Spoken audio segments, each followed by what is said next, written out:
It's a little loud. Oh my god. No, that's me.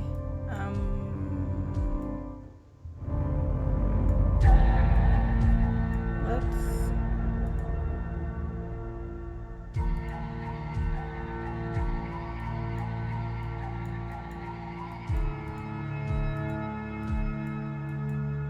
Why can't I turn it down? Oh.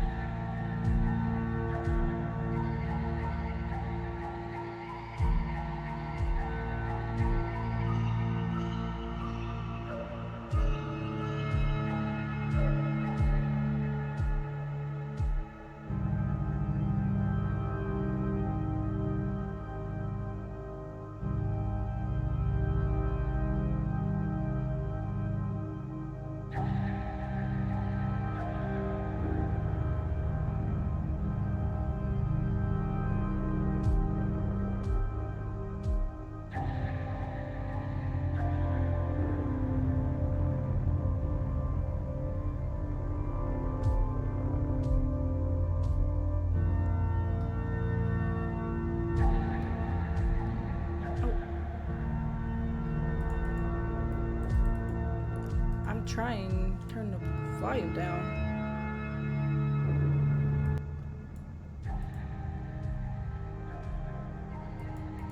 Oh.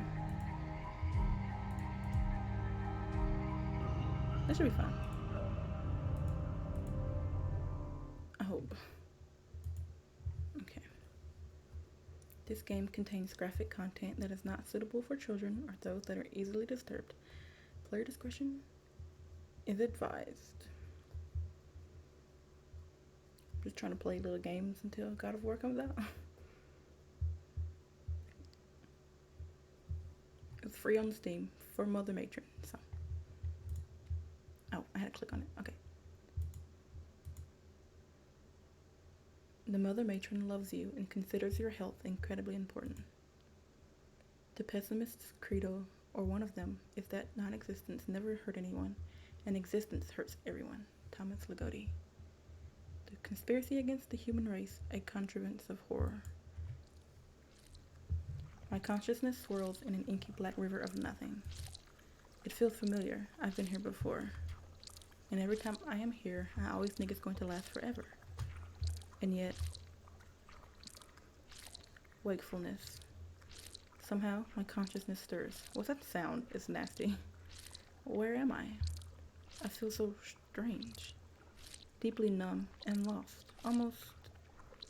I rack my brain, trying to make sense of things. Questions that should have obvious answers. None come to me. Questions such as, where am I? Who am I? What has happened to me? What do I know? I know I exist. I know I breathe. I know this room is disgustingly warm despite its cold walls. I know that horrible wet sound is driving me mad. Same. I know red blood flows through my veins. I know my heart pumps that blood beat by beat. I know the inside of my stomach bubbles and burns with acid. I know my bladder feels like it's about to burst, filled with urine. I know my intestines pipe shit through over a meter of contracting meat tubes coiled in my belly. Okay? But not much else. I don't remember what distinguishes me from any other sack of meat. I rack my brain. I reach back as far as my mental arm can reach, underneath the old shelf full of baggage that writhes unpleasantly and glares at me, despite having no eyes that I can perceive. The weight of the shelf is crushing my arm. The act of recalling is, in itself, painful. It would be easier to just leave it all there, in the dark where it might be forgotten forever, just like most of the people that were sent down there into those hopeless tunnels, to the place I lost myself and everything. But no, I won't forget. I have to remember, or no one else will. I reach back further. The weight of a sharp corner starts to scrape layers of skin as I reach further in. Finally, my mental hand clasps around something. A small and soft object that compresses under my fingers. I pull my arm out from under the shelf. The sharp corners gouge my arm open. A crimson river runs rapid and splashes onto the floor. Except, how? My arms never moved. I'm not even bleeding. I felt it though. I felt my skin shredding. I heard the sound. I could even still feel the object between my fingertips. What am I holding? Why? It was just what I was looking for. It's a memory. It's small and hovers like faint smoke in the air, but it's a start. A pathway to more. Yes, I'm starting to remember. Lizzie. That's it. That's my name. My name is Lizzie. It's nice to meet you. That's only a start of the breadcrumb trail, though. I have to follow it. It's easier to live through a memory when you can share it with someone. You'll listen, won't you? You'll help me retrace my steps. Sure. Good. Good. Oh, but where to begin? Where should the dark fade? Where should I... Wake up! Oh, God. Huh? Finally. Jeez. You were out cold, Liz.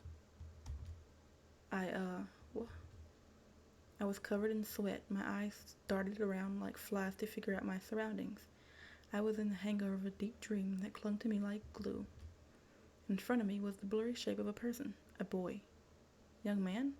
Male, at least. He's staring at me with concern and frustration. Where am I? Who are you? He frowns at me. You really were out there to the world, huh? You're at the workshop, Lizzie. In Pack Rat, where you work. And I'm technically your boss, though I like to think we're all on the same team here. My name is Fred. Hello, Fred. Starting to ring any bells yet? Oh, right. And, what do I do? Looking at him now, Fred gives me the impression of a chubby bear. His face almost has a snout. His nose twitches back and forth when he's not talking. Maybe it's dust irritating his nostrils. He pinches the bridge of his nose and closes his eyes. Please tell me you're kidding. I suppose even with no memory, it's not that hard to deduce. There's sewing machines throughout the room, and I'm seated at one. Clearly I sew. I think I may even have sewn the sweater I'm wearing. I must be good at it too. It's soft and comfy. Then again, I can see little scars speckled on my fingers. Were they scars of experience or scars of clumsiness? Let's say it was the former. I let out a little chuckle and smile.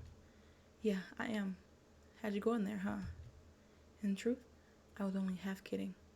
But I assumed/hoped I'd start remembering the other parts once I woke up more. Fred didn't find the joke quite as funny. You people sometimes. Tell you what, Lizzie. You're clearly running low on steam. I really shouldn't do this, but you need the rest. The Mother Matron won't appreciate your slacking. Perhaps you can make it up in the coming weeks. Go home, get some sleep. Maybe stop by Spruce's clinic too. Get a checkup. You have 2 days off, max. Okay, I'll go home. Except, where was home? Wake up, me. I sat there for a moment, trying to remember where to go.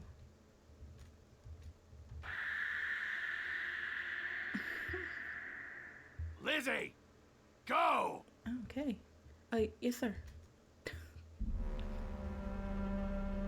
Warily, I stumble out of the workshop. I feel exhausted in my bones, aches and throbbing pain deeply seated in my flesh.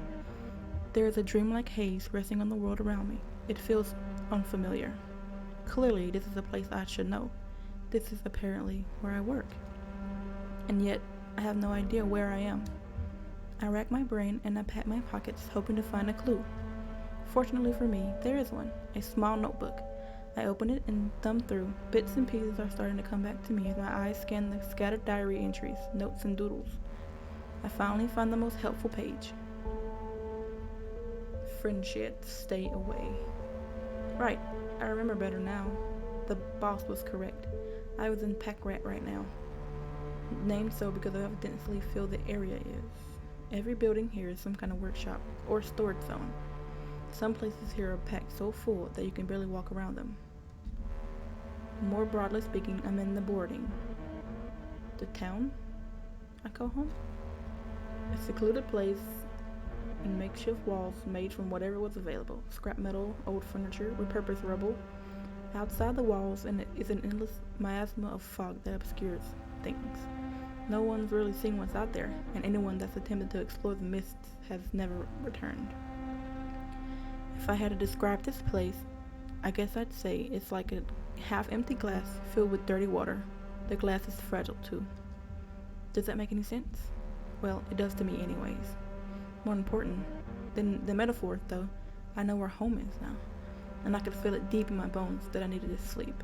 Though, the detail on the map leaves something to be desired. Thanks, past me. I'll figure it out. My memory is just hazy from being so tired.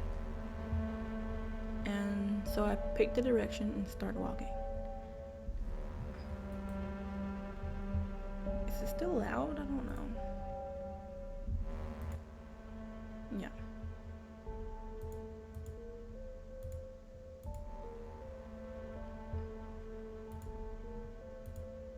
There. How do I continue? Oh. The winding streets don't make much sense to me, but I follow them all the same. I am alone, but muffled voices keep me company. Sometimes muffled sobs too. I try not to focus much on them. I think I used to in the past, but my heart couldn't take it. Nothing I could do, even if I want to, anyways. Everyone's got to do something for the collective. Everyone's got their jobs, as I have mine. Whatever the Mother Matron needs of us. My shoes are old and worn, only offering a meek defense against the hard asphalt streets. They fit well though, and the ground is dry today. They get the job done. They're like everyone here, in a lot of ways. Doesn't matter how weathered you are, the fact you're still together makes something in you mean something in you is strong enough to keep you together. That's a cool painting. May your spirit grow like the calluses on working hands, on the soles of your feet, so the Mother Matron says. In other words, what doesn't kill you makes you stronger. You grow through adversity, and by the end of everything, you're the best person you can be. Gives all the hard parts of your life a kind of silver lining, or at least that's what I take from it. Squeak. My thoughts are interrupted by a lump beneath my shoe. Ow. And the panicked yelp of a small rodent. I lift my foot, and the thing scurries back under the grate beneath my feet. Is that rats?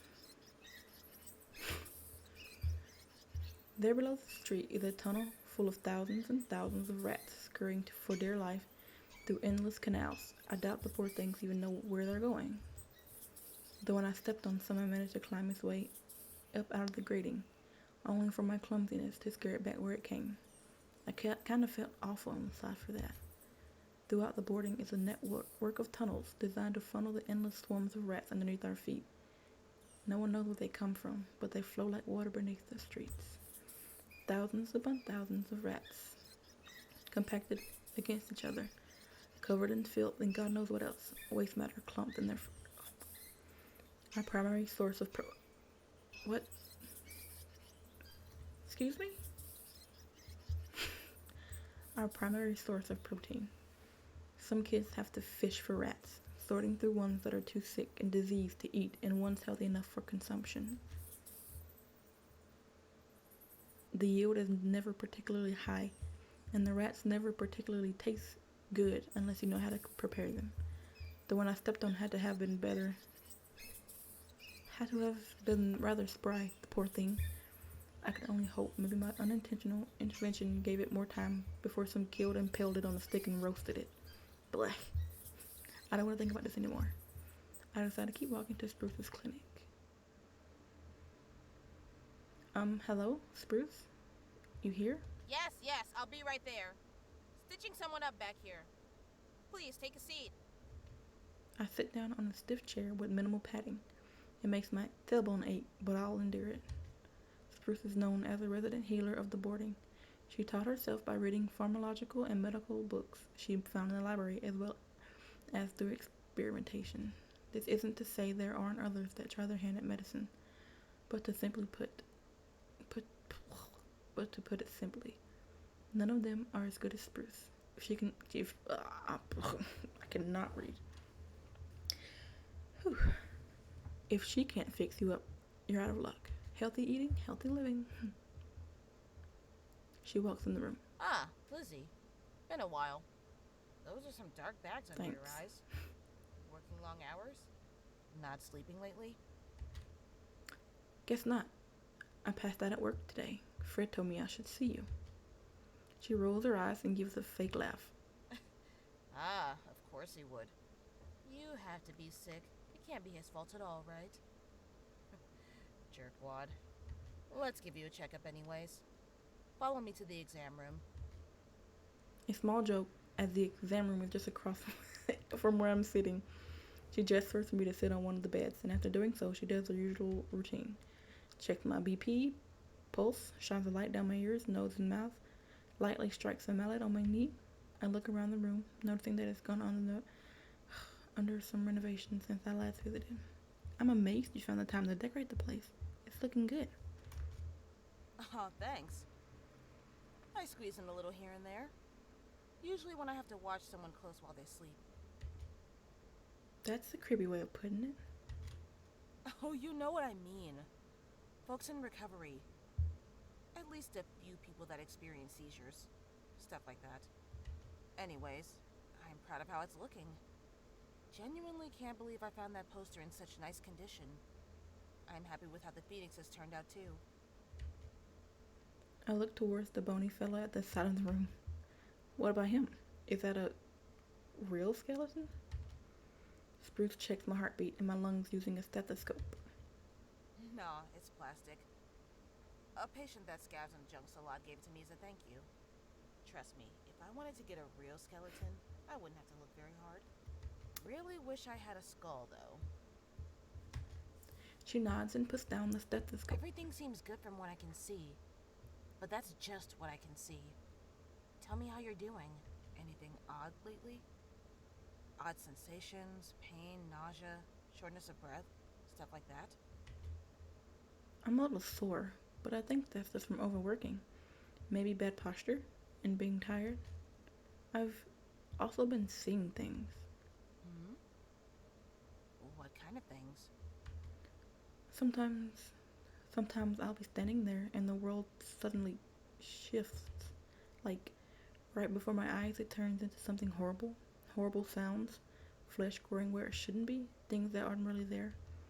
My heart starts beating really fast and I freeze, terrified. And just like that, the world's back to normal. And I'm panicking over nothing. My dreams are really strange too. Hmm. You don't believe me, do you? She shakes her head. Wasn't what she meant. I actually do believe you. Just thinking. Wish I could say this is the first time I've heard something like that, But well, some of the mumblers I'm taking care of now said stuff like that. Before they turned. really? Yeah. Can I trust you to keep a secret?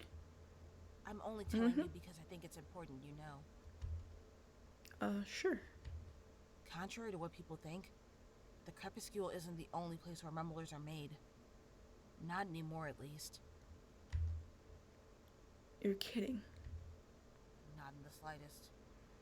Granted, people have broken down before around the boarding. You know that.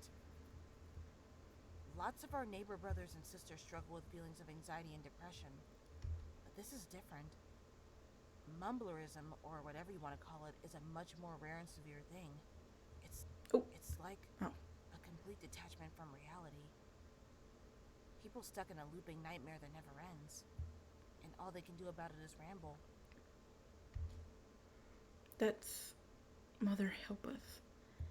And it's happening around here now? Why haven't I heard about this? As I said, it's really rare.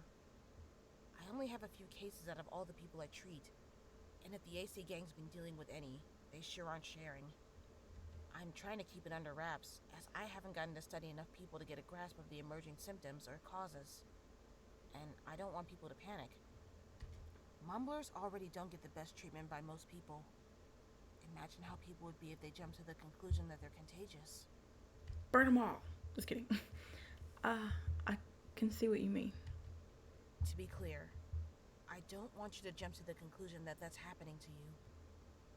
You might simply be having sleep deprivation-induced hallucinations. Or maybe some gas from junks is making the air a little I need a funny. new desk. Jeez. Hell, Oh, sorry. She stops herself for my sake. I mean, shipyard. It's just more rank than usual. I thought it important to warn you, though. For now, I'll give you some medicine that should help with the anxiety. Stop back for regular checkups and we can keep an eye on it. See how it develops. What's going to be in it? It's a mixture of lavender, valerian, lemon balm, St. John's wort, and some other stuff that makes it taste good. My latest and so far most effective concoction. My Or latest so and my my patients latest. tell me. Thanks, Bruce. Anything else worrying you today? No, I think that's it. Fred gave me some days off to go sleep, so I'll go do that once I leave. Alright, that's good. I don't see anything else abnormal with you, so I think we're done. Oh, I'll give you some tea that you can drink that can help you fall asleep if you have trouble, just in case. While I go get stuff together for you, can you run that bucket of food over there to the shack out back? The Mumbler Shack? Yeah. It's about lunchtime, and they need to eat. Would you mind? I do mind. No, not at all. Great, thanks. There's keys hanging up by the door. I grab the bucket, which is full of some carefully assembled sandwiches, wrapped in paper and bottles of water. I exit through the back door, which leads to a small yard with a small, roughly shed-sized building, maybe slightly larger than that. I've never liked coming back here, as ashamed as I am to say. It's always good to help the mumblers, but, I mean, I can kind of hear them from here. It's very unsettling. Just endless word salad. If you try to parse what they're saying, you get these horrible vignettes of misery that you wish you could unhear. They can't help it, though, and I shouldn't feel threatened even if I find it uncomfortable. Mumblers are harmless. I repeat it to myself as I unlock the shack door and enter. Inside is somewhat cramped, but generally well-kept bunk room. Some bodies are sleeping, others are sitting upright on the bed or standing near the corners. None of them notice me. They're lost in their own nightmare loops. Gosh, poor things. I really wish I knew how to help them. These people deserve better. Most of them were hand-selected by the Mother Matron to brave the horrors of the, what'd she say? Crepuscle? The labyrinth of darkness that lies beneath our home, full of terrors that are kept at bay by a locked tunnel. No one really knows why the Mother Matron sends people down there, or what they end up finding, but you can see the effect it has, at least on the ones that make it back home alive.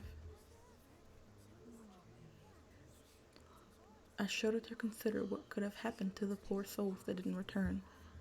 I can only hope that they've passed on peacefully, and whatever ended them was swift and painless. I ponder almost if that end would be preferable to what the mumblers go through now. They're alive, but can you call this living? And these ones here in Spruce's care are the lucky ones. Many don't get the help they need. Some are hurt, bullied, killed at least once. People call them waste of space. Drains on our ever-dwindling resources. Mouths to feed that can't contribute to anything meaningful, or so people say. Hold on.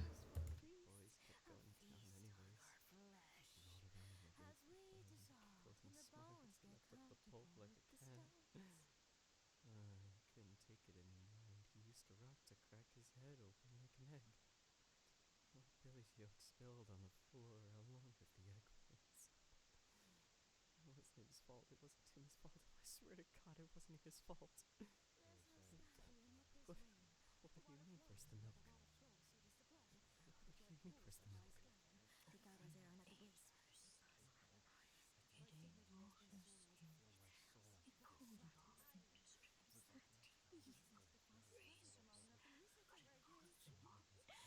ever...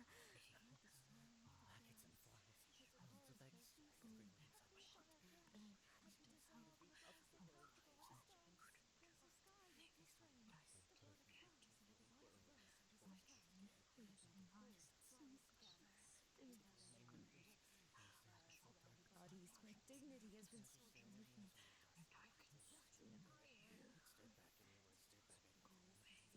Buzzing for long enough, the music emerges.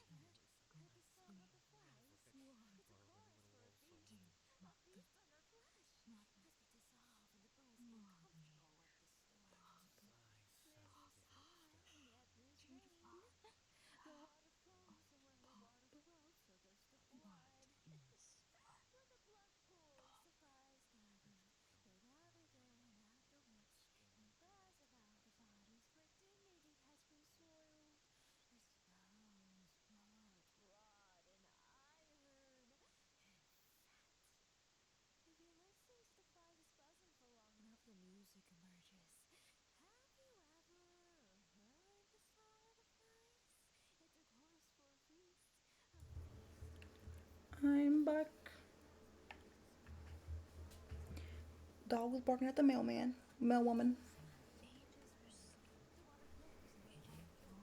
Okay.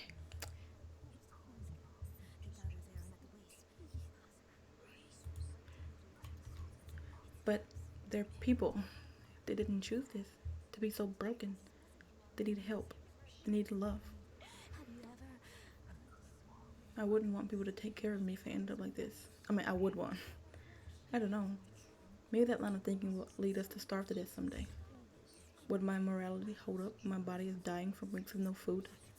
Can I eat the concept of doing the right thing? I would like to think that, though, that it's preferable to die because of the good things you did, rather than to survive because you gave up your humanity and compassion. At least right now, I feel like that's the choice I would make. Anyways, I've been kind of standing here holding a bucket of sandwiches and water for a while I was lost in thought. My arm is shouting at me to give it a break. I dropped the bucket in the middle of the room. Do they, like, come get the sandwiches and water themselves? Does Spruce feed it to them later? A question I will seek an answer to another day. I leave, gently closing the door behind me. I get my medicine from Spruce on the way out of the shed and head home. Feeling my body already starting to power down, I walk through the door to house. Ready to the house, ready to throw myself on the mattress before something catches my eye and freezes me in my step. Resting on top of my bed was a paper envelope with a red wax seal emblazoned with the matron's symbol. My heart sank to the bottom of a deep, dark canyon inside me, and bile began to bubble and churn violently in my stomach. I reached to pick up the envelope, hoping that it was an illusion, a trick of the light. It wasn't. It was real. As real as can be. The letters with the red wax seal were a legend amongst kids in the boarding. They say that it is the worst, most horrible piece of paper you could ever own in your entire life. I undid the seal and removed the letter inside. I unfolded it. My eyes, oh my god. My eyes darted back and forth, scanning the page. It reads as follows. Damn, okay. My dear child, the very... Oh, my dear child. Okay. The very thought of you warms me so. Seeing you and your siblings grow through the years is always my special delight. I give so much of myself every day to ensure you all remain safe and secure inside these walls. Alas, every so sorry. often I must rely on my children's I'm doing support that. to do what must be done for the collective good, even if it means sending my darlings into the jaws of danger. This letter is to inform you that you have been personally selected to become a surveyor.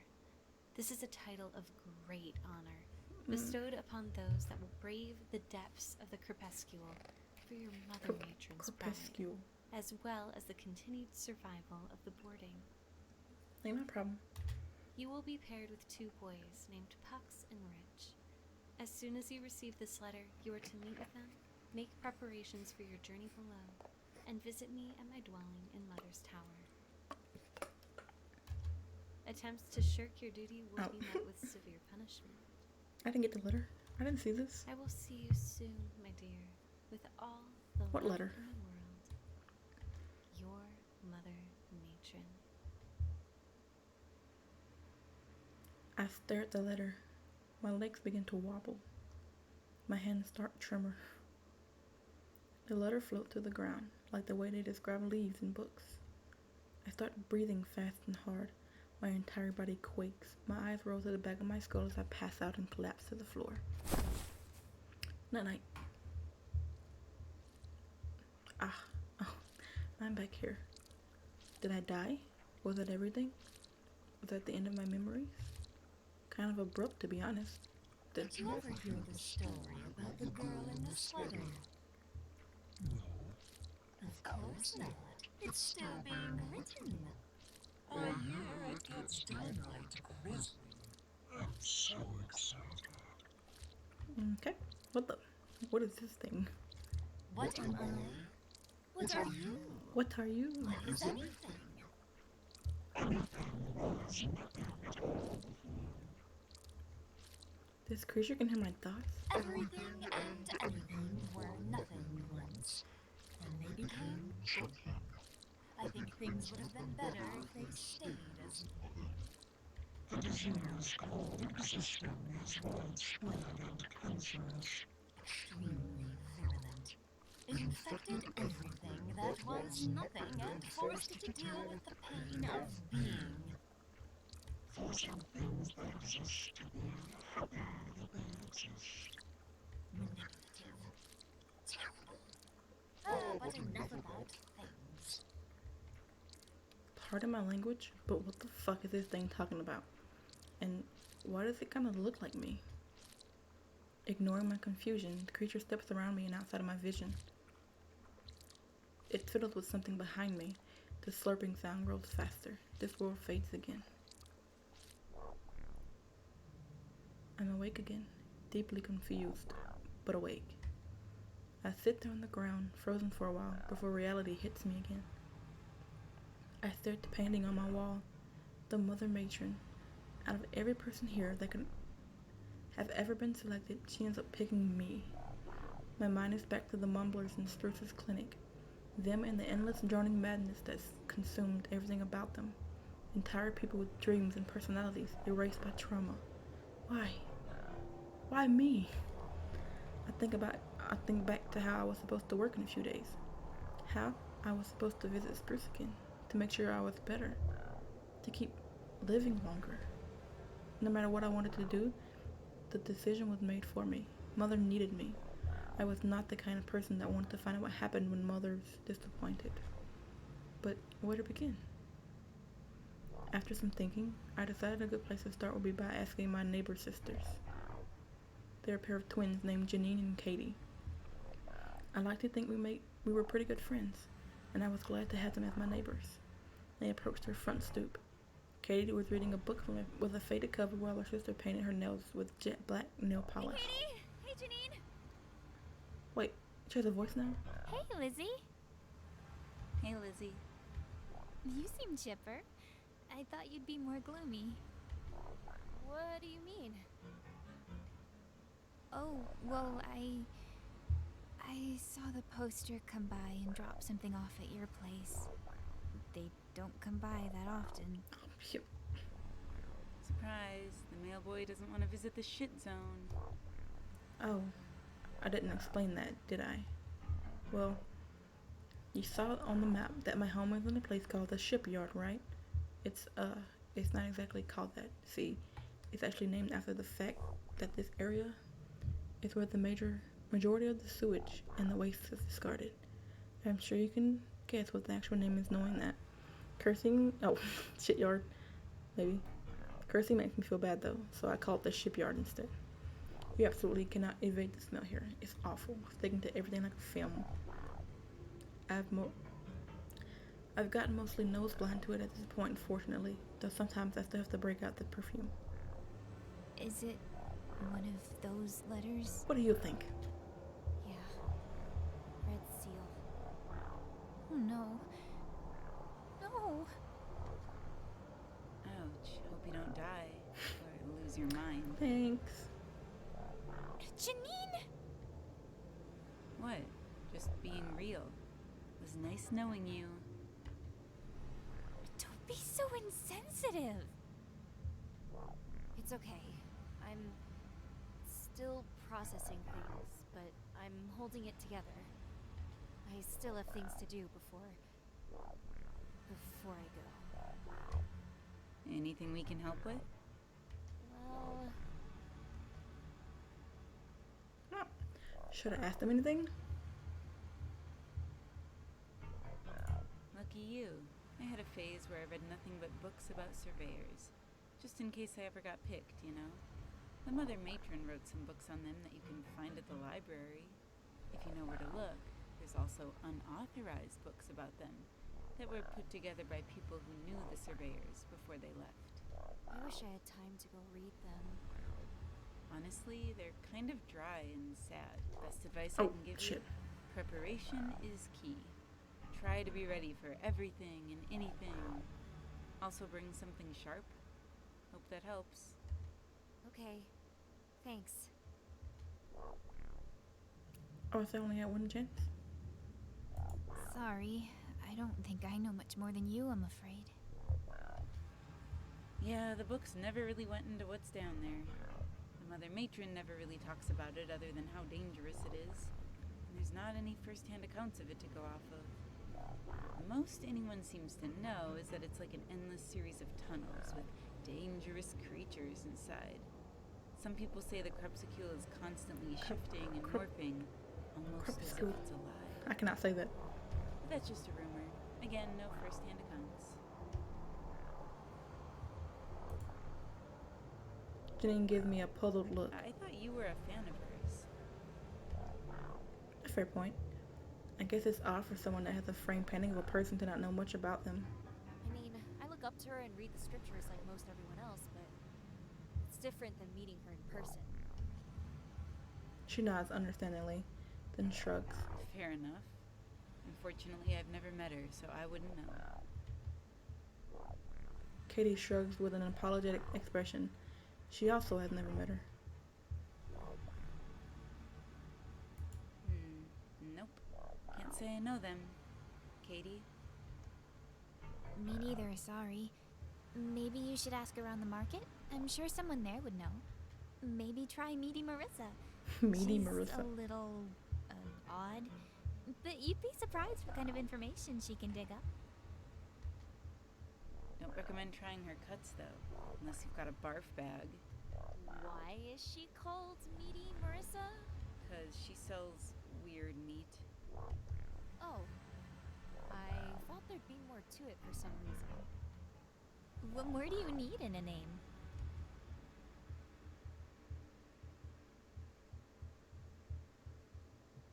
Who cares? I can help my curiosity. I don't know how relevant it will be to me, but I want to know. I try to peer over her shoulder and read the book along with her, but the position is awkward. Katie can't help but notice. Katie looks up at me and smiles and shrugs as if to say it's nothing that interesting, but go ahead. She hands me the book, keeping her hand on the page she was on. I grab it, holding it in the same spot so she wouldn't lose her place. The cover is nondescript save for some initials on the spine. It might have had a dust jacket or something before that bore the title, but that's long gone, I'm sure. I've had a hard time following it. Lots of names I don't recognize.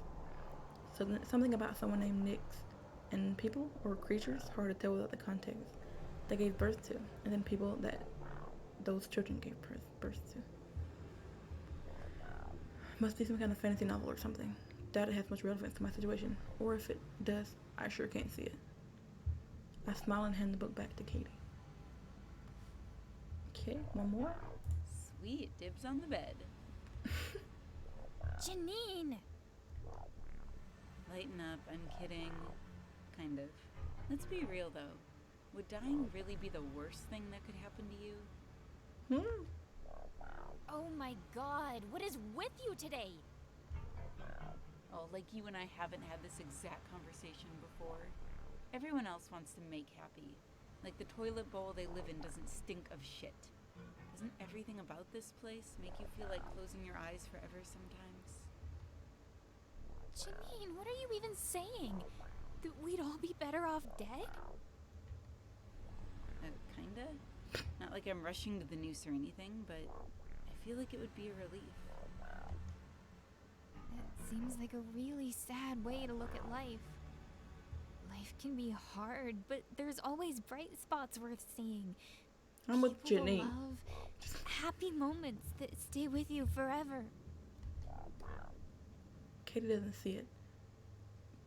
But Janine gives a, I don't want to say it, but jerking off motion while rolling her eyes. Can't say she doesn't have a point, though. That's funny. I know where things are heading. Maybe it's better I make peace with it. Don't talk like that, Lizzie. You're going to come back. I know you will. Katie, you know that no one has... It doesn't matter. You'll be the first. You'll make it back in one piece. Even if you don't believe it, I do. I believe in you, Lizzie. Katie... For what it's worth, if anyone was to ever make it back, I think it would be someone like you. Still got dibs on the bed, though. Thanks. Alright. Thank you guys for your help. I should get going. There's a lump in my throat. I swallow and talk through it. It was really nice knowing you guys. Suddenly, Katie embraces me tightly. After a moment, she looks at me with twinkling, moist eyes. Lizzie, you better come back. I'll never forgive you if you don't. She holds me for a moment longer, burying her face in my chest. Before she can stain it with tears, she pulls back. I can't think of the right words to say, so I simply smile at her and say thank you. Janine simply gives me a gentle wave. It's subtle, but I know that's something she rarely does for people. Take care, Lizzie. We'll be rooting for you. The atmosphere was chaotic as people rushed in and out to buy food and other supplies with their allowance. I felt my senses bombarded by the endless chatter and the myriad of smells, many of which were quite unpleasant, and I lived near a sewer. Through the crowd, I slipped in what was, I hoped, as blah blah blah blah. Well, the west side of the market. I tried to keep my eyes above the crowd to find that mysterious meaty Marissa character. I found her quickly, or rather, I heard her. Fresh meat! Fresh meat! Come and get your fresh meat! Come one, come all. Tired of rathead cheese? Absolutely sick of fly patties? Come try the most unique cuts of meat you can find in the boarding. Flavor beyond comprehension. Beyond. Then she finds me, her eyes locking on me like a hawk. You there, the beautiful lady with the sweater. Come, try Meanie Marissa's Beautiful lady signature with the cuts. That's funny. Against my better judgment, I stepped towards the stand. I'm pretty sure I found her, but I asked anyway for confirmation. So, why she don't have any voice right now? You're meeting Marissa. I've been looking for you. Ah, I see my reputation precedes me. Another eager customer looking for the most scrumptious, sumptuous, munchous meat. You won't be disappointed. No, ew. Before I say anything, the strange girl dangles a big fat slab of meat in front of my face. Feast your eyes before you feast. Literally. No, literally. Once you get a glimpse of my cups, you won't stop drooling. Don't worry, I provide for your napkins. I don't want that. The strange slab of meat is in front of me has a kind of marbling and grayness to it that's downright repulsive to the core. My stomach immediately twists itself in knots. What kind of meat is that? I told you! It's the tastiest and most unique meat in the market. Yeah, where did it come from? That doesn't explain anything. No, I mean, like, where is it from? From my supply, of course. You think I resell other people's cuts? Ha! The nerve. No, what I mean is, that doesn't like rat meat. Or any other kind of meat I've seen. Come to think of it, it looks strange. Is it, human meat? She puts a finger to her lips and lets out a shh. Trade secrets for investors only.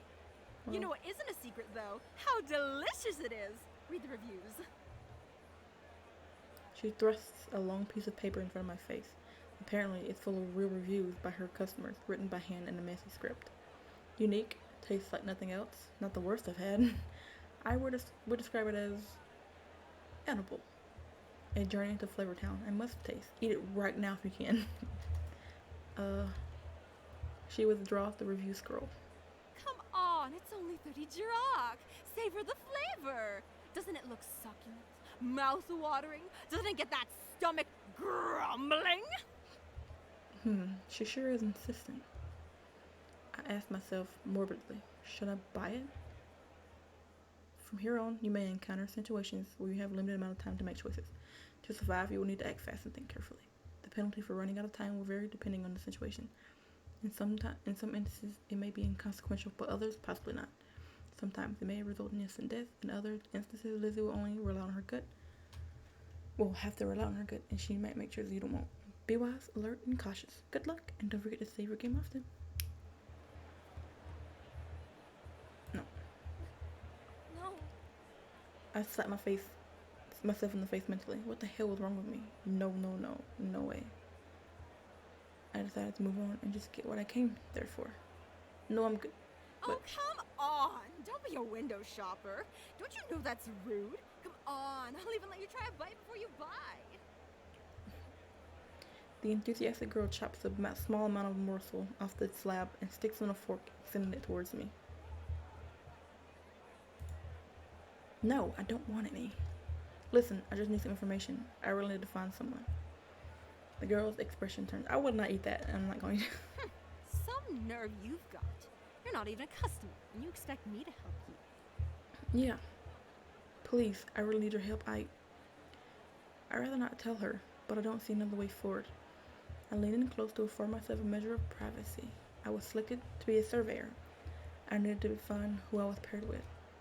Really now? What, and you can't just meet them at her tower? They would have got the same note too. To be honest, I hadn't thought of that. The way the Mother Matron worded it, though, we'd have to meet after finding each other. I don't know how literal she wants me to take it.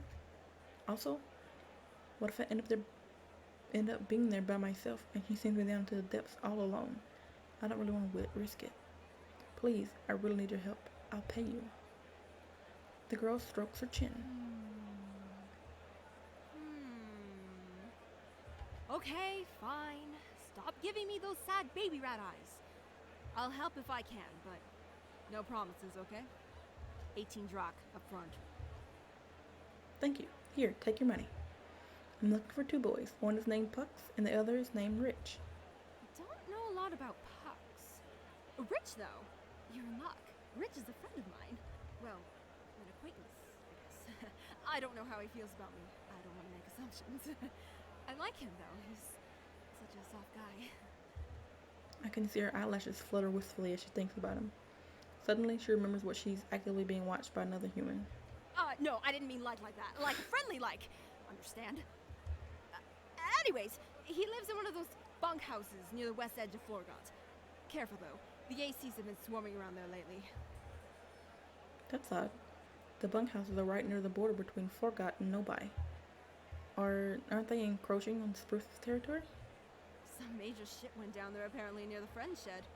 Before you get too excited. No, the beast in the shed didn't prove itself real. The friend shed is kind of a local legend. They said there was a lonely kid that used to hang out near a shed in Nobai, which was the original location for the market district before the Threes Company moved everything. The shed was locked up tight and no one ever had been inside of it, and yet this lonely kid one day heard a voice coming from it. Someone alive, stuck in there, that just wanted to have a friend to talk to. The lonely kid spent all of his time there at the friend shed, playing and laughing and talking with the friend all day long. He'd get picked on for what appeared to others. Why can I read? I don't understand. I feel like you hear everything I do. Because his desk is wobbly. And I press something, it's like, wobble, wobble, wobble. Okay.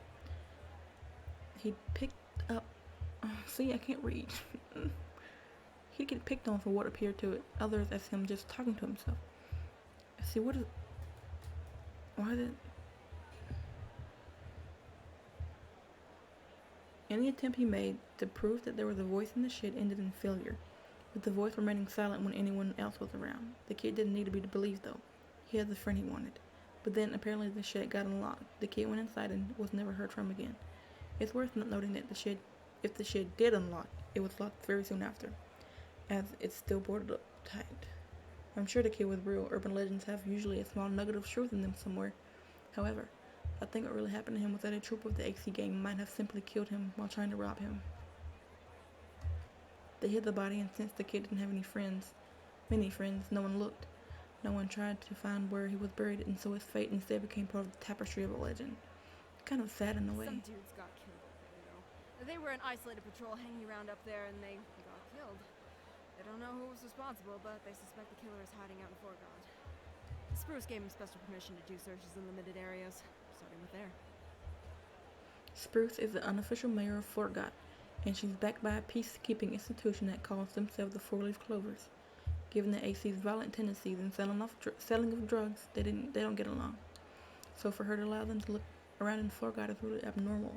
Something terrible must have happened if she's willing to give them inches. Personally, I think it might be a ploy they made up so they could slyly expand their reach. But that's just my intuition.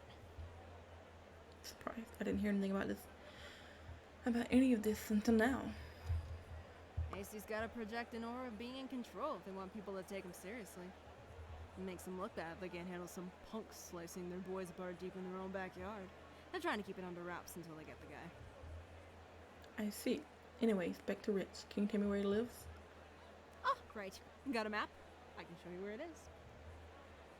I hand her my hand-drawn map. She furrows her brow a little at it, but regardless marks her spot with an X. As for Pops, as I said, I don't know much about him. I think he lives in Junks. But good luck finding him. Place is big and he mostly keeps to himself, it seems. Don't know what kind of brain damage you'd have to live there, though. Maybe that's mean. Something generally might have fallen on his head over there. I probably shouldn't say things like that. I understand what you mean, though. Odd to want to live in a place where garbage and junk falls from the sky. Not that I have much room to talk, I guess. Because you live in the shit yard, right? I feel sorry for your nose. Honestly surprised you don't smell worse. I have a smell? What? You didn't have to say all that. Anyways, I think I have what I need for now. Thank you so much for your help, Marissa. No problem. It's a slog of a journey to Forgot, and following the vague directions the map provides clearly does not make it any better. I really should make a more detailed map sometime. Why was this place called Forgot anyway? I really wish I remembered. Oh, that was why. See, it's a funny story actually. The story goes that the name comes from a kerfuffle that happened forever ago, back when the originals were laying the foundations of the boarding. By that I don't mean the buildings and stuff. They were found where they are. Wasn't really fit for life though, so the originals were tasked with making it livable. Eventually, once things were settled, the originals began sectioning off the boarding into districts, being named by whoever was appointed to run that particular district. Forgot, before it was named Forgot, was established by Siren Butcher Hodgkins, who was best friends with Junk's founder Possum Brady. Neither were good people of good reputations. The two went on a celebratory romp with some jugs of potato rum and their homemade chemical concoction, a drug that would eventually go on to be called canned heat. Anyways, as you might have heard earlier, stuff falls from the sky in Junks. Well, at the time, that had not happened yet. There was garbage there, but no one had ever seen it fall from the sky. Can you see where this is going? A porcelain pug dog, about half the size of a person, fell right on the butcher's head while he was taking a massive huff of canned heat, exploding on impact in a mess of shards. Miraculously, What? How did he survive? But with permanent memory loss, and so when it came to officiate the naming of his district, they asked him what he would like to call it. I forgot. I really don't care. And so one of his subordinates got a little creative with the styling, and the name Forgot was born. Bonus fact, canned heat went on to become an extremely popular substance, as some blame Butcher's survival on the drug's supposed side effect of near invincibility. The AC gang apparently has a cornerstone on that market and charge a premium for it, though people have made up their own cheaper concoctions in an attempt to approximate it. I don't recommend trying it, especially the homebrew kind. Stuff can melt your nose clean off, and moreover, it does not make you invincible. It just makes you numb to pain, or at least that's Spruce's conclusion on the matter. Sorry. Sometimes I have too much fun talking about stuff I've learned. The boarding isn't a nice place to live exactly, but it's character. But it has character to it. Its history especially. I shouldn't waste so much time exposing, but no. I'd be in a lot of trouble if I ran into an AC gang patrol. Careful not to make much noise, I closed the door behind me. No interest in being hassled by the ACs. I just want to find Rich and get out of here. Ideally, I should try not to spend too long in one place. I haven't run into anyone yet, but who knows? This building is kind of big. What could be hiding here?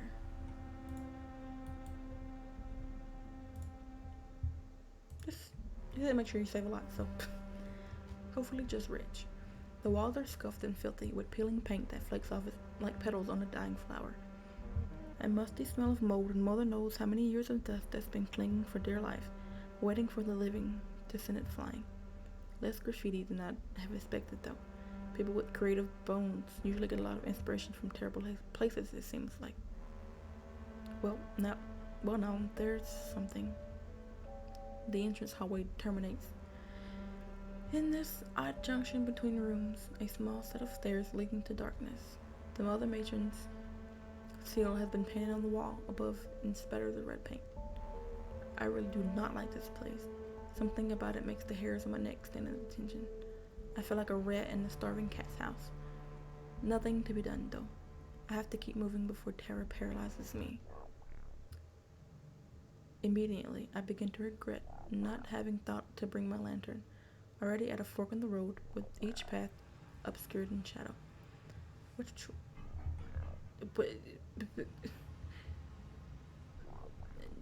where's the left? I don't go. Well, good news and bad news. Good news, this place on the right has some light I can see. Bad news, it's dead. It's a dead end. Fantastic look on my part. Lots of things to look at here, though. This was the kind of artwork I expected to see earlier. Just absolute mountains of scribbles and scrawls. Some intricate and beautiful, some others inelegant and blunter than a hammer. Some people find this stuff ugly and repulsive. I can understand why, but at the same time, there's an incredible amount of honesty in it. Even in its inelegance, there can be something beautiful to it. The pure desire to mark on the world and have someone recognize it. To have some... Okay, I'm tired of reading. Or maybe this all scribbled on a wall and I'm reading deeply into nothing. I'm not sure what message I'm trying to glean goes with the gun. Blah, blah. I could probably think something blah.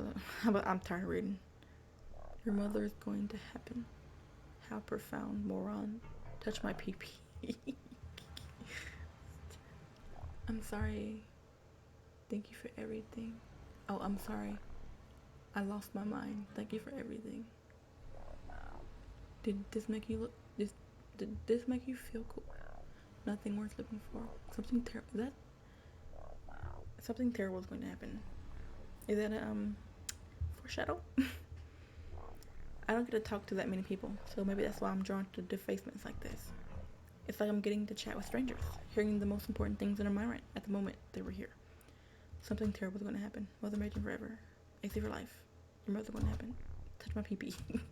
Okay, maybe I wouldn't want to meet some of these people. Something on the sink catches my eye. A twinkle from the light shining in through the window. A razor blade, rusty. Why do I find this so interesting? I want to pick it up for some reason. Reaching my hand towards it, something in the air. An ugly buzz that hovers just above the quiet. A tremor in the air by my hand. Before I can pull back, I picked up the razor blade.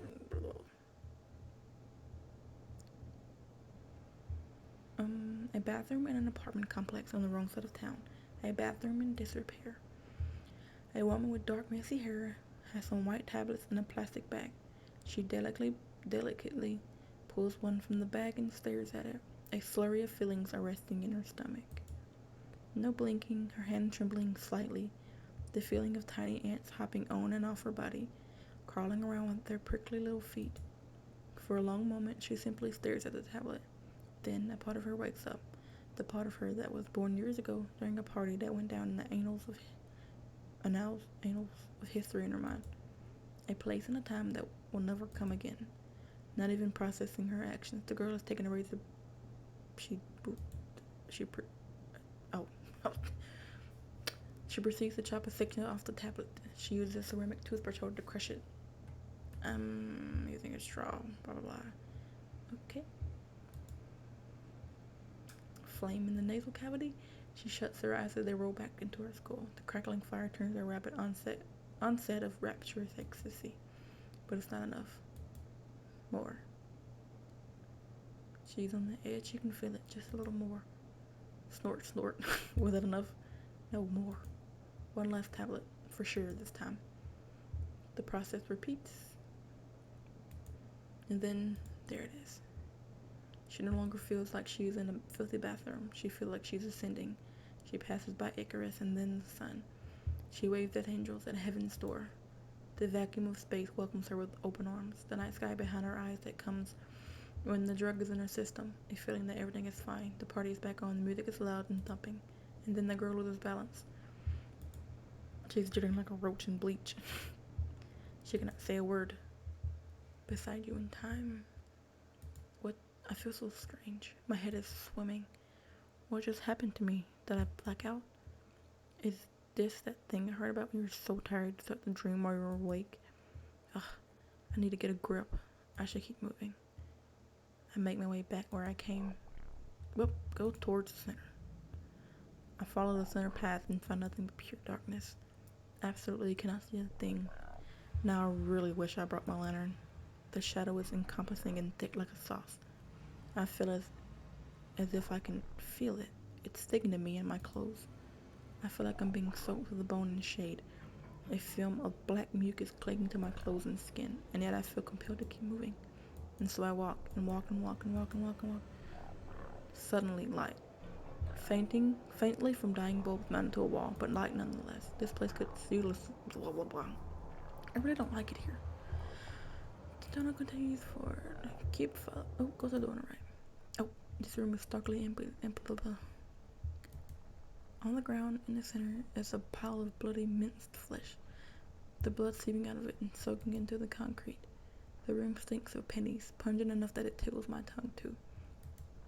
But the worst of it all, to me, is that I'm not alone. There's some...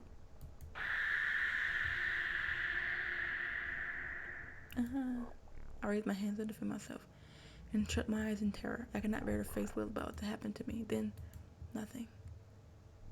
But when I lower my arm, I'm suddenly back here. The way I went, it's blocked up solid. Was that a daydream? Or am I dreaming now? I pinch myself. Ow. No, I'm awake. I have to collect myself, catch my breath. I'm really not sure what happened at all. Frankly, I'm terrified and unsettled. But I also know that standing around won't get me answers, nor will it get me close to finding Rich. I need to move before something like that happens again. Which way should I go? I find myself trudging down a very dark hallway, only faintly lit by a light at the end of the hall. I walk slowly and carefully, trying to avoid any obstacles, with my hands crawling the wall like spiders. I will not touch the wall. The texture is rough beneath my fingertips, oddly comforting. As I make my way towards the light at the end, my hand reaches into nothingness, which nearly causes me to panic and fall. I couldn't see it at first, but there was a path hiding to the right. Soft darkness waiting for me if I go in that direction. Nope, keep going towards light. There was a hole here. It's gone now. I fixed it. It's probably some kind of storage room. I'm surprised no one's made it their home though. People kill each other in Bricktown for rooms a quarter of this size. Huh, there's a hole in the wall apparently. Did it lead us somewhere? Doesn't matter now, I guess. I should go back the other way. I think that, but then something catches my eye. A stethoscope. Maybe Spruce might want it. I should take it with me. Before I can pull back, I already picked it up. Another memory thing. Of course.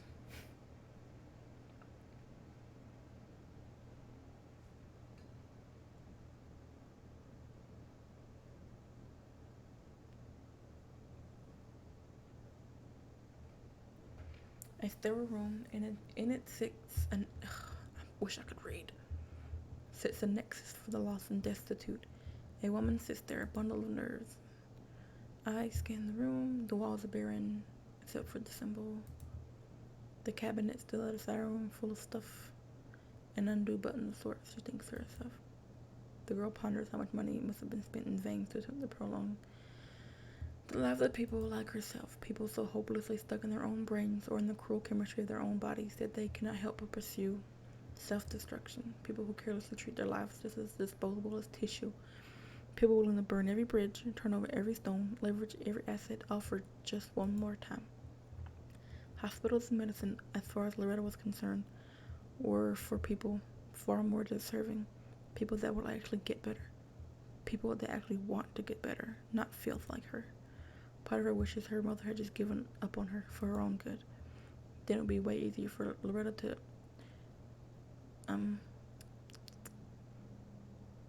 blank herself in peace with a cosmic high so strong it could pulverize her soul into shards of glass and fire her brain like an omelet, and her useless, selfish little heart could finally rest. That kind of death, or even better, a world where she simply never existed, these kinds of thoughts were medicinal to Loretta. She could retreat where she never was, and that hurt she would live unsullied, beautiful lives, goals impeded by Loretta's existence. Who knows? It would make rock stars blush. Then her thoughts interrupted. A door opens. A doctor walks in. His face stiff. He was hurt. I cannot read. Read it yourself. So, what's wrong with me, Doc? Sheena's been saying it's just withdrawal, but this doesn't feel like it. I'm worried it's something worse. I'm not sure how to tell you this, Loretta, but you're pregnant. Oh. She looked at the doctor, struck with consternation. What? You're pregnant. We'll have to do an ultrasound to figure out how long you've been pregnant for, but pregnant all the same. How is this possible? How could I not know? It's rare, but still more common than you might realize. It's called a cryptic pregnancy. The woman's brains explode in panic pulses of memory. Dingy rooms, memories of pills, burning nostrils, enough to kill a racehorse. And a friend remarks, it makes her still breathing. There's no way. There's absolutely no way. Would you like me to show you the blood test results? More memories assault her mind. I don't care if it kills me. It's one less shitty person in the world. It's the only thing that helps anymore. Leave me alone. Please, my eyes were not yours. Fuck you and your tests. You're lying to me. You're fucking with me. Loretta, I'm really sorry you had to find out like this, but it's the truth. You're going to have a baby. The doctor's face is stone. He's as serious as he can be. There's no Bleep. fucking way. Do you need a moment to Language, yourself? Missy. Yeah. Yes, please.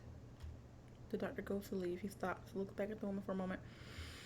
Then he leaves, closing the door behind him. The woman is alone. She feels more alone than she has ever before. She feels like a brick drowning slowly.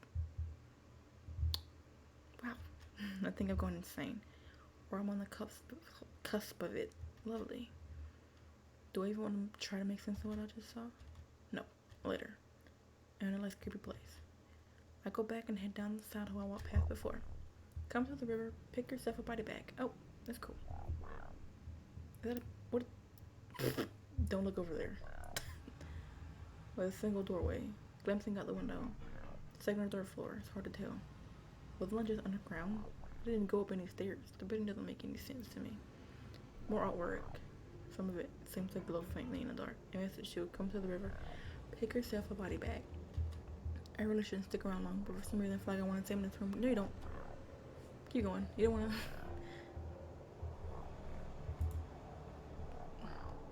Through the dark. Oh, I keep pressing go and I don't read it on. Aren't I supposed to be finding somebody? What am I doing? I didn't read any of that. Sorry. Ahead is a small room, fortunately. This place seems a little better.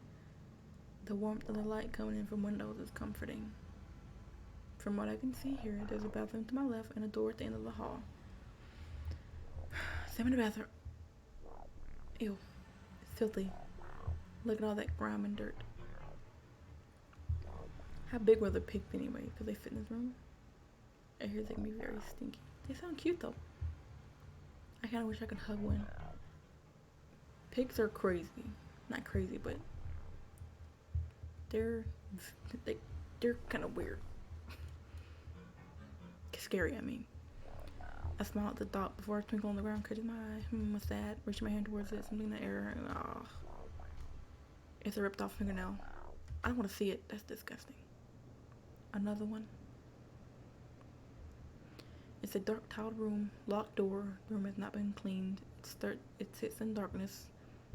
The darkest corner of the nexus for the lost and destitute. A girl has been trapped inside this room for just as long, though the mess is not hers. It's the mess of countless others that were here before her. Her clothes are old and in tatters, not hers, handed down. Uncomfortable and filthy, hardly fit for any human being. It's been an hour, and nothing even happened. The girl holds her torn off nail in the palm of her hand. Oh, that's so disgusting. I hate that. The girl has been pounding her fist against the locked door and the tile wall for next 4 hours. Her nails are chipped and bleeding from scratching the walls. One was torn off Fuck completely. off with the self-help bullshit! None of it helps! I can't even feel anything anymore! It's all just... It feels like static. Just noise! All the time! You don't fucking get it! It's not like you really care about me anyways. Let me out! Let me out! Let me out! I need to get gas so fucking bad, man! I can't take this anymore! Hours pass. How many? She doesn't know. Too many. Please! Let me out of here! It all hurts. It all hurts. Why is it so cold here? Are you trying to freeze me to death? Is that what you want, you freaks? I just want to go home. Her body hurts. Colder in the stomach. Ew. She can almost imagine little holes forming in her stomach lining as it cannibalizes itself. Cannibalizing itself. Maybe that's the trick. Maybe that was required. Nope. How hard could it be? She always heard that the force it takes to bite through her fingers little more than biting a carrot. I've heard that too, actually. Her fingers are bony and thin, but look at the flesh on the finger where her nail fell off. Like cherry sauce Sunday. Maybe it's delicious, like heaven and life all at once. Right on your tongue. Just as she begins to open her mouth, the door swings open. As if it was that easy the whole time. A man stands there. His eyes are filled with dark determination that some are more frightening than death to Sheena. I can get what you need, but you're gonna have to help me with something first. Take this and come with me. He hands the girl an old rusted kitchen knife and begins walking. She stares at it for a moment, stunned and whimpering. She follows. Holy sheesh. That was scary. Something about that was so vivid and real. I'm out of breath. My fingers hurt too.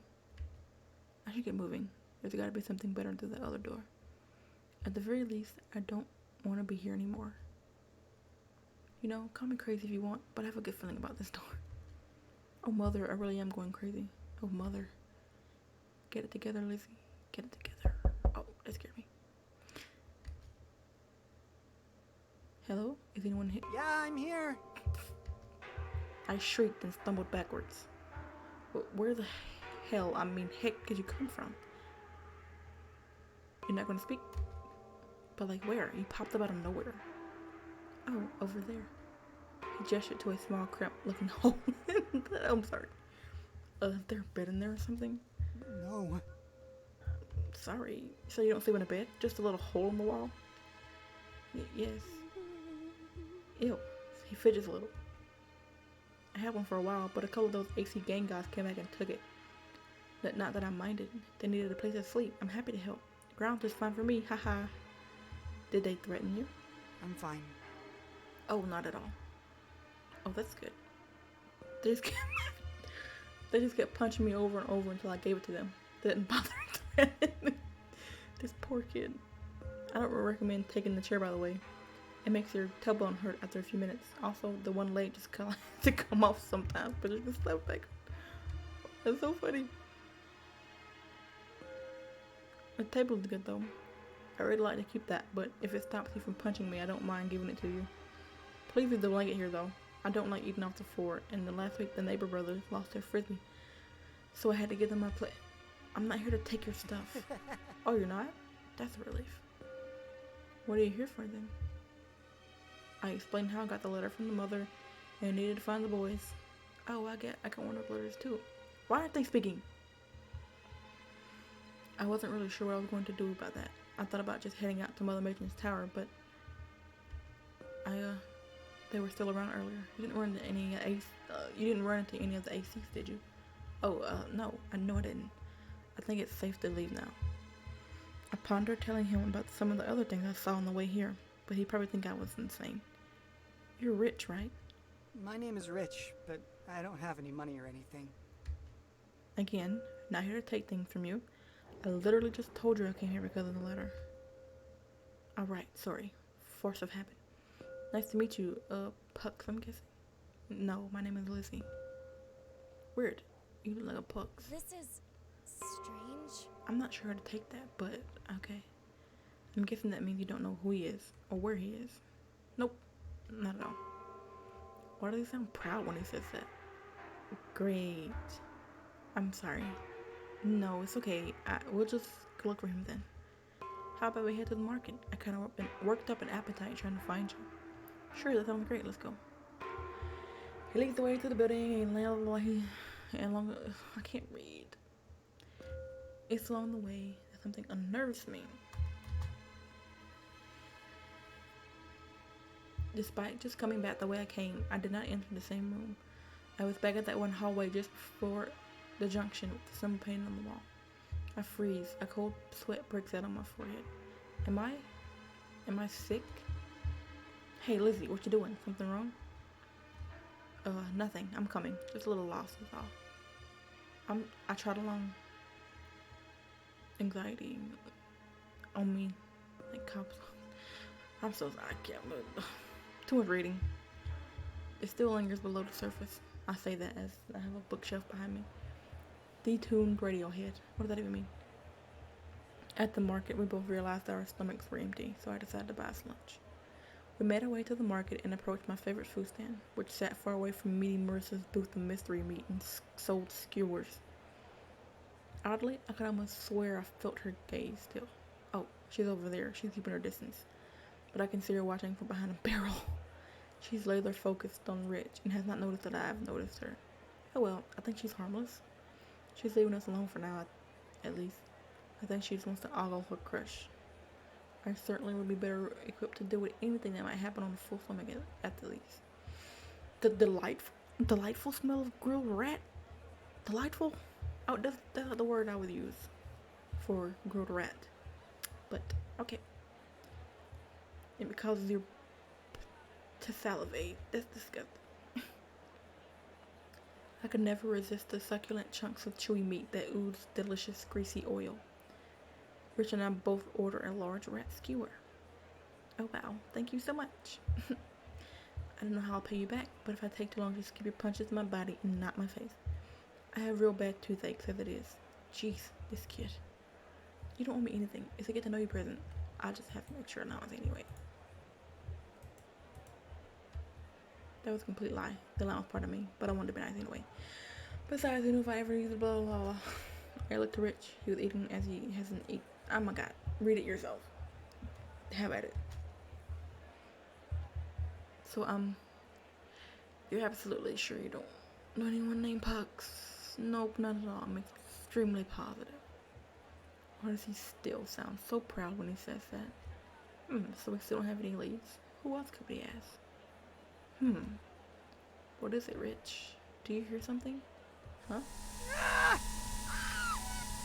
A strange flying thing nearly crashed into Rich's head. Made of metal. What the heck is this thing? Birdie? Rich, that's not a bird. Look at it. It flies. Of course it's a bird. I suddenly had a headache. The little flying machine made a weird chirping noise, beckoning us. Look, the bird wants to show us something. Rich did it as a bird. Wait for me, birdie. Tweet, tweet, tweet, tweet.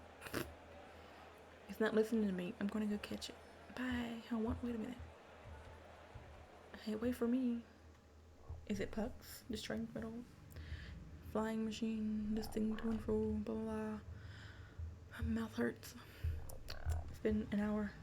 I'll play a little to 10 minutes. I thought it was going to be a short little game. That's not the case. No one has an explanation for it, but the District of Junks had a dangerous characteristic. Unpredictably, things fall from the sky here from a source that no one has been able to determine, like rain, but pulpier, and sometimes deadlier. Ew. Sometimes they're lucky, and the only thing that lands on you is some moldy fruit, maybe some bags of animal feces. Other times, you would get the shell of a car landing on your head, or shards of glass. One time I saw a bowling ball. That isn't to say there isn't a reason to come to Junks, or that people don't find a reason. If you're persistent and know what to look for, one can find things of extraordinary value, or things that can be polished to valuable. Components for machines, clothes, sometimes preserved food, cans, plastic wrap. I found some comic book here once. Was that a young man that had a violent alien being possessed his hand and two a parasite? A little parasite the maxim? That's funny. I stopped following Rich for a moment. Why am I pursuing this with such drive? My chances of survival are close to none. If I stood here long enough, I could simply wait for oblivion to find me in the whole ordeal right here. Just close my eyes and breathe, and a life will come and have gone, and the life will have come and gone in a flash. You'll make it back in one piece. I believe in you, Lizzie, for what it's worth. If they could be someone like you, I'm gonna start on choosing poor, blah, blah, blah. What was I doing? I can't lose myself. I have to keep strong. There's more important things at stake. Like what? I'm scared beyond belief, but just laying down to die isn't how I want to go. I have friends that believe in me. I have to help the collective, whatever that ends up meaning. It's clearly important. I look up, Rich is far away, but I still see him. I can still get up if I sprint. I slap my cheeks, scan the sky for any garbage rain, and take off after him. And then I fall. Ow. Huh? It's a paper cup. Nothing really unusual about that, especially not here. And yet, I'm drawn to it for some reason. Why is that? I want to look at it, though I really can't tell you why. Can't give you a reason I should either. Rich is running away and I could lose him.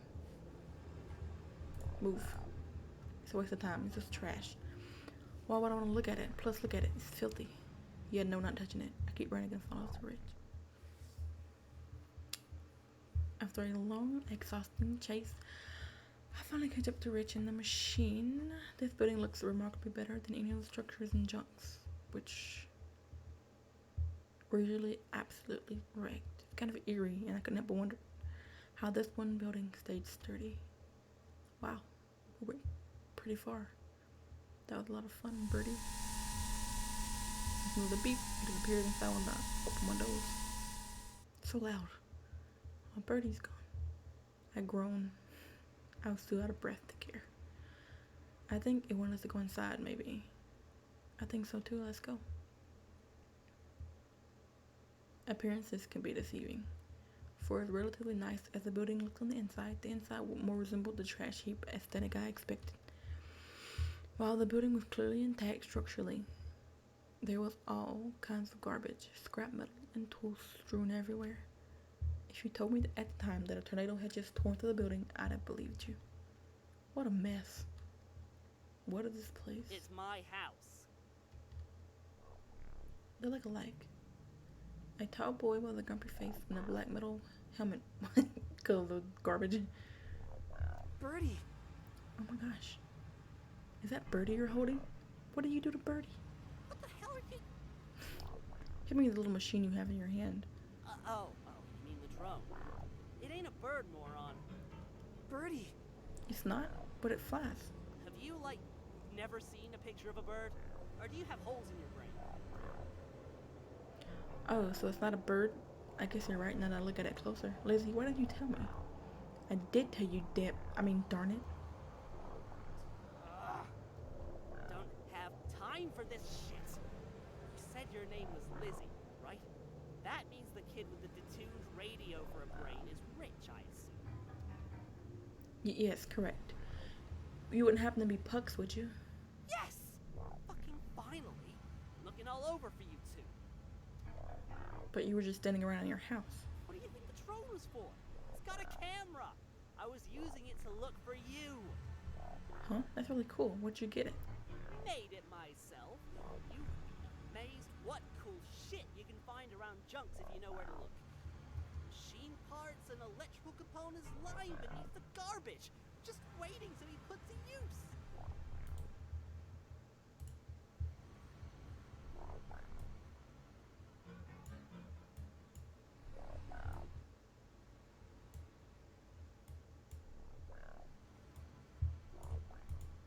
Hi, hello.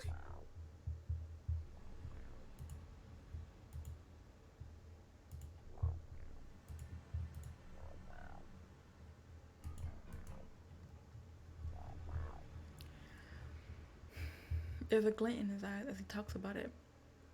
It makes him really happy. I think he must really love building things. Some people look down on those who spend all their time in junks, let alone a guy who lives here. How has his house not gotten crushed yet?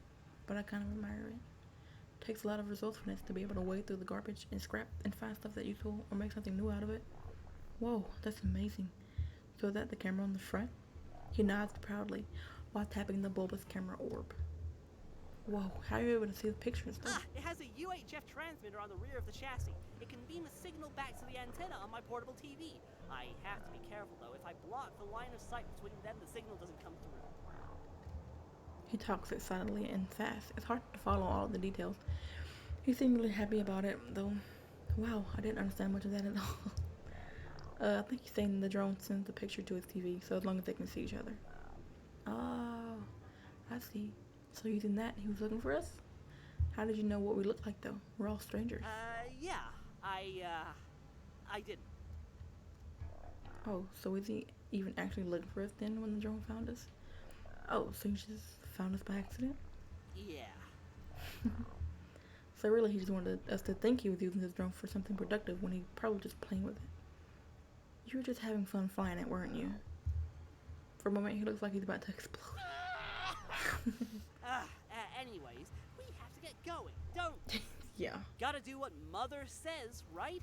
Even if it's sending us to a fucking grave. I'll be back in 5 minutes. Just gotta grab my box of tools and shit. Cog operator boy. We should probably get going. Why they talk sometimes and don't talk sometimes?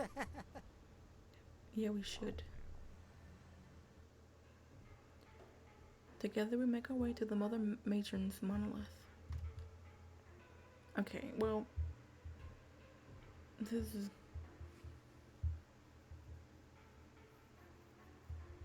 been an hour and 30. I'm gonna save it. Just saved, but I'll save again. Yes. That's different. Just kind of fun. My mouth hurts from talking so much. I don't really talk that much, so reading that is hard for me. So, but I'll continue tomorrow. I wonder how long it is. I don't know. It's kind of fun. I like having choices and stuff, but there's not a lot. Hopefully there's more. But I do like choices in games. But how many days until?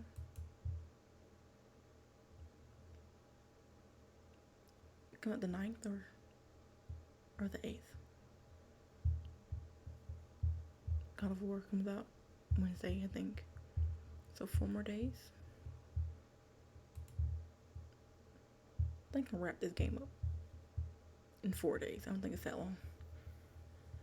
But it's fun.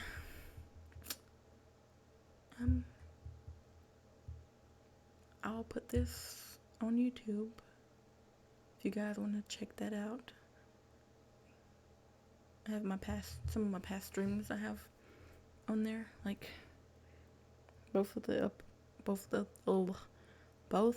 A Plague Tale, The Innocence and Requiem is on there, and Dishonored. I think just Dishonored 1 is, 2, maybe. Do I have both Dishonored on my YouTube? Go check it out if you want to. Don't have to, but just a little if you want to. Peace out, beach.